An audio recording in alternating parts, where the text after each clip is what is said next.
Welcome back to Module 2. We're going to begin with Task 2.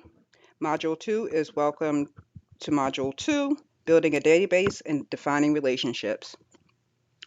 So please ensure that you have your database open.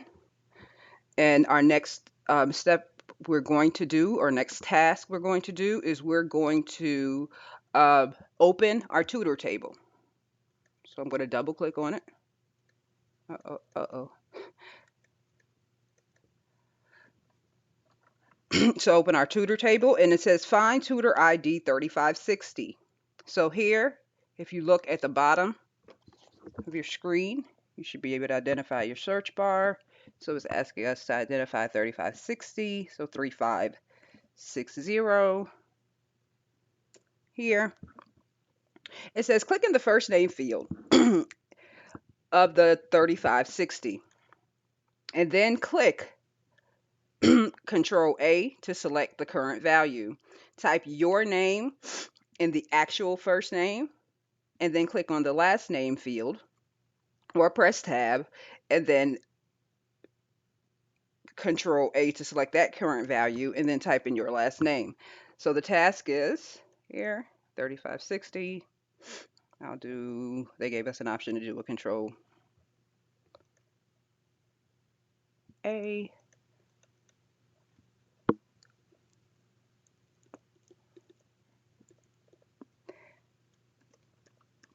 Here, tab. And on the next item, they says triple click or do a Control A. We're in the tab already, or we're in the actual field. So I'm going to widen the field to do a best fit. And then I'll say, just to type in something.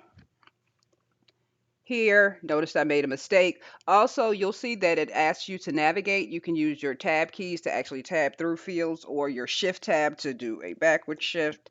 Here, as you're looking at your data, this is your data sheet view. So this is the data as it's been created or as it's been entered, and then the structure is what you have created in the design view. So that's the design structure of the database. So once you tab out of or press enter for the next record, that record has been saved. Also notice this indicator, this asterisk here that lets you indicate where you are. The next item that we're going to do is we're going to switch to design view. So you can switch to, I normally do it here out of habit. Some people will do it down here. Doesn't matter where, it all takes you to the same location. So once we click on design view, we want to take a look at tutor ID. We want to verify the data type is short text. So we got our field name and our data type. We want to add a description to it. So add the description. The description added is primary key. Set the field size to 4. So in the lower pane. So we have our tutor ID and our field properties. So our field properties is going to be on the lower half of the screen. They want us to set our field size. It's 255 here. We're going to change it, update it to the numeric 4. It also wants us to set a caption to tutor ID. And it looks like it has a space. This is one of those sensitive items, again, that if you do not have the space, or if you, for instance, type it back to back or just not include a space, or it will mark it wrong, even though it looks visually correct to our eyes. Next field we're going to click on is the first name field. Sorry, I scrolled up.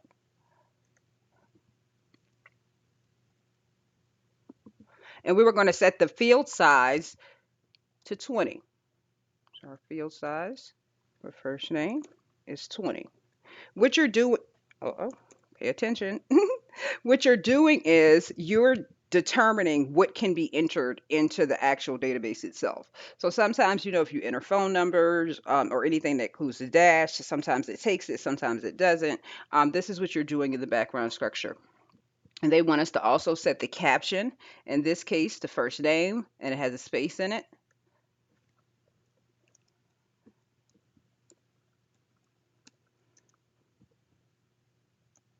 And I apologize for my slow typing with multiple screens. So we have first name here. The next item it wants us to do is to click on the last name field. They want us to set the last name to field size to 25 and set the caption to last name.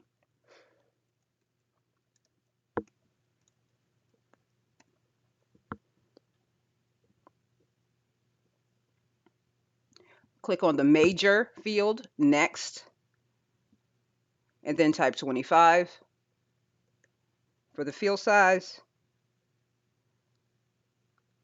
Year in school, field properties, field size, going to type to 12.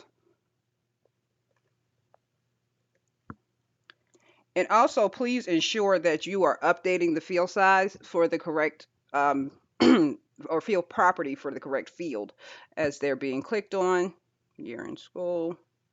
The year in school, they want you to set the caption there. The description, the caption. And again, please remember that my whole point is to make sure to go over the major components of the actual database itself, that we go over the major terms. So as we move further, I will be going over major concepts and less of just, saying, making sure to kind of type in all the data. I want you to understand the structure. I want you to understand the foundation. I want you to understand the instructions and want you to be able to know those instructions and be ready for the workforce when somebody gives you an instruction. So please bear with me as we learn the foundation. Hire date field, they want us to click the format property and select short date. So we're going to go to the hire date field here. And instead of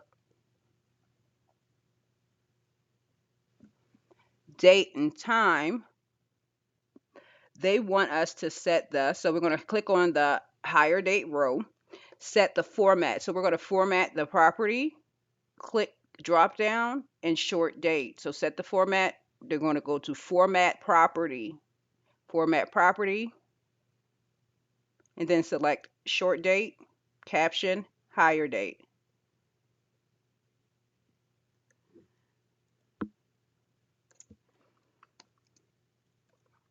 Where are we?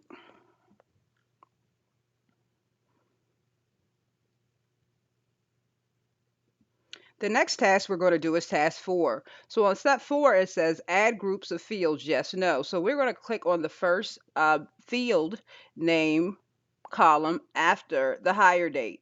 So now we're going to add groups of fields. So we're going to add groups of fields. So far we have our field names. Now we're going to click on our field names or actually enter those ourselves.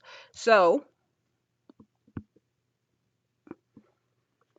the name of the field name is going to be groups. And this should be step 4 in your assignment. I spelled it wrong, but I probably need to leave an error in there somewhere so that it can throw an error.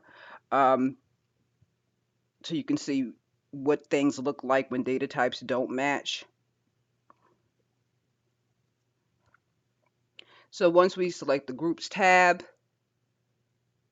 and the data type, they want us to select yes, no. Sorry, I'm scrolling. Data type. So this is a yes, no field, which means yes or no can be entered into it. And also go ahead and update your caption to groups only. Now we want to save the tutor table. So our caption, I'll go ahead and do that one. I think I've done the rest. Oops.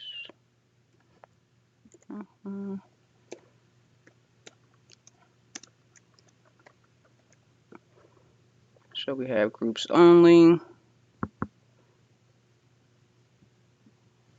Next thing we're going to do is save the table. So you can do a save. They've also given us the option to do Control S. It tells us that we are going to get an error message that some data may be lost due to field size changes, and that's okay. Do we want to continue anyway? Yes.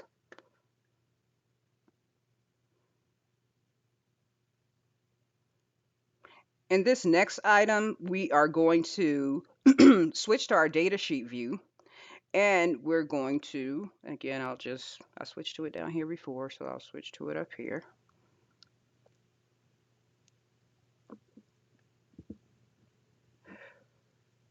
They want us to find or navigate to the record for Cabe Baxter. Since this task starts at step 6, I am going to stop here and then begin with step 6, step number 43, um, in the next video. Thank you.